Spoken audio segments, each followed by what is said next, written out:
Assalamualaikum dan selamat kembali ke channel Rich Life and Wine. Hari ini saya ada di persekitaran KLCC. Pagi ini saya nak jumpa dengan kawan officer net lama. Dia ada hadiah dan lepas saya. So sementara nak tunggu, saya nak jumpa dia lagi. Bolehlah saya share sikit sebanyak pasal KLCC dan taman di KLCC ni.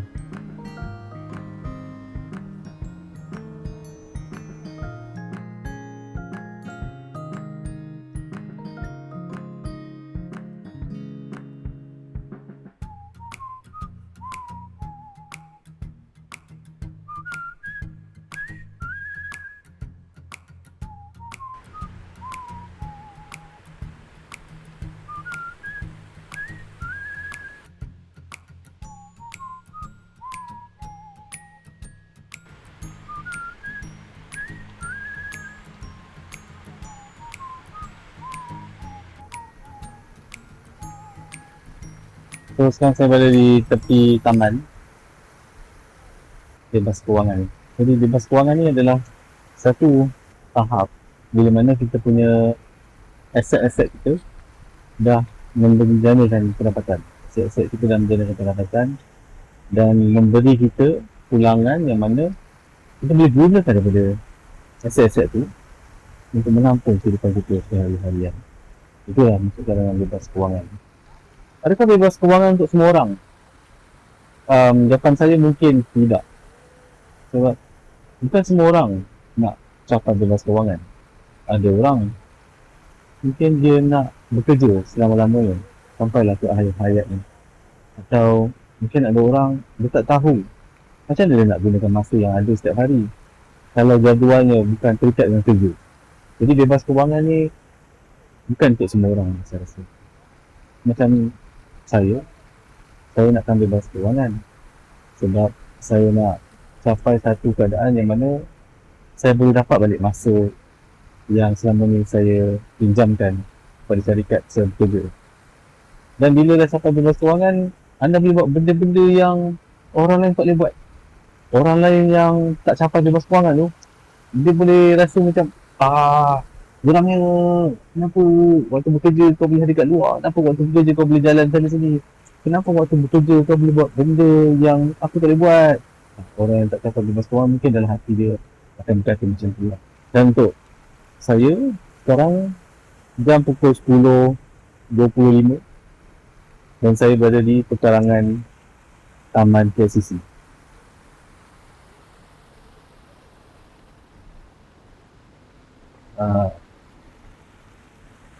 Enjoying moment.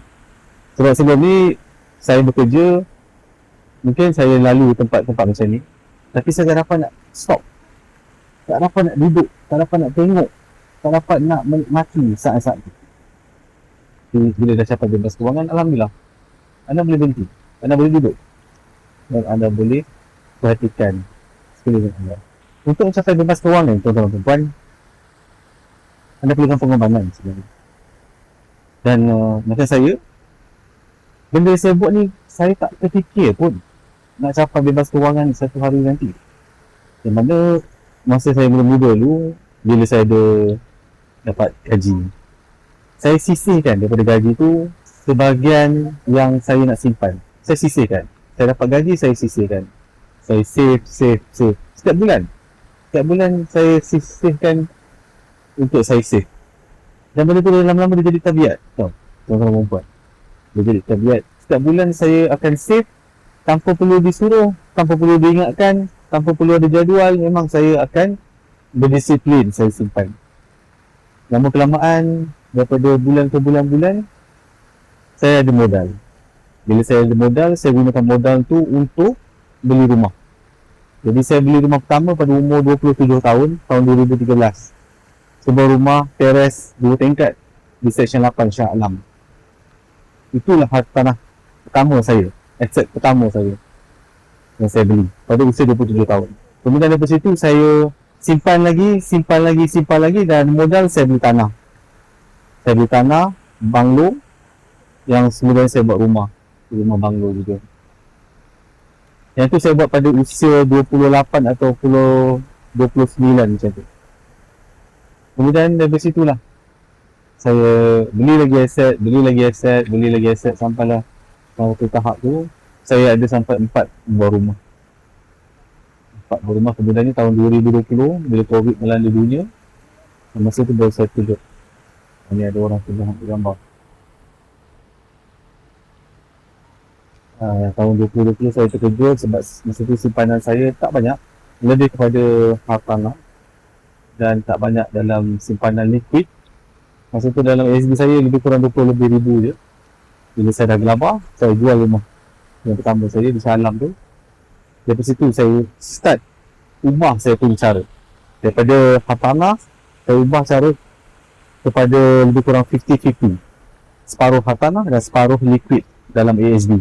Dan bila dah ada dua-dua tu, ada hartanah dan ada juga liquid dalam ASB, jadi saya lebih confident lah.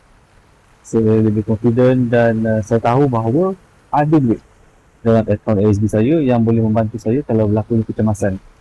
Kalau ada berlaku kecemasan, tak perlu lagi saya nak kena jual hartanah saya, semata-mata nak dapat duit cash. Betul tak? Jadi untuk bebas kewangan ni, anda pertamanya perlu buang semua ataupun lupuskan semua hutang komersial anda.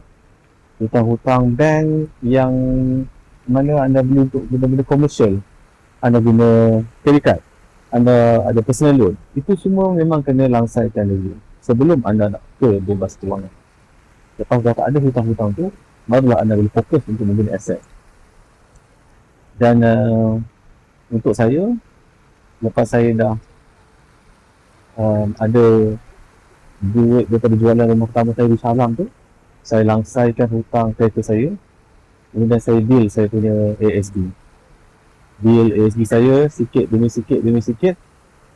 Lama-lama jadi bukit. Tak ada. Lama-lama makin banyak dan alhamdulillah sampai satu tahap tu macam sekarang ni saya rasa dah cukup untuk membuat keputusan, iaitu besaran awal. Bebas kewangan bermaksud anda ada 25 kali perbelanjaan tahunan anda. Okay?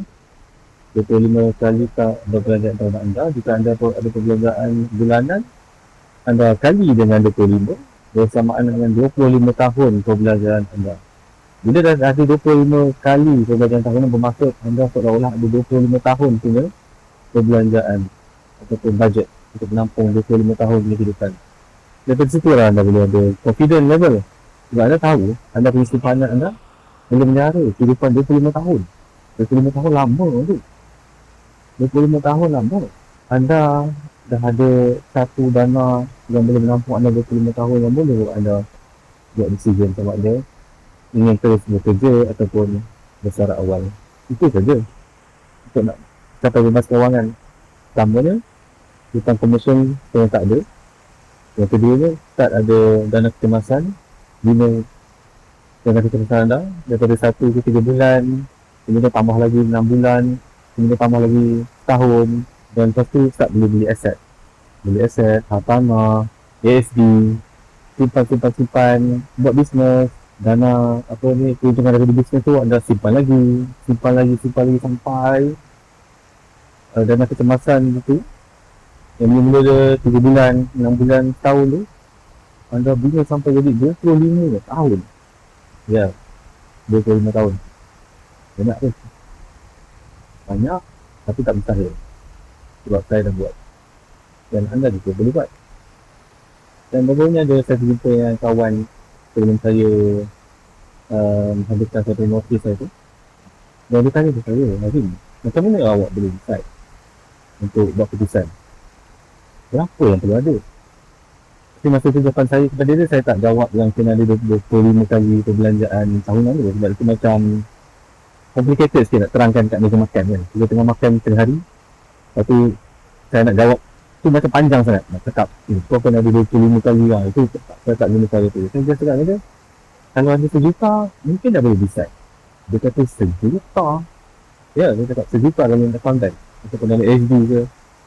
Dia cakap jauh aku nak sampai tu.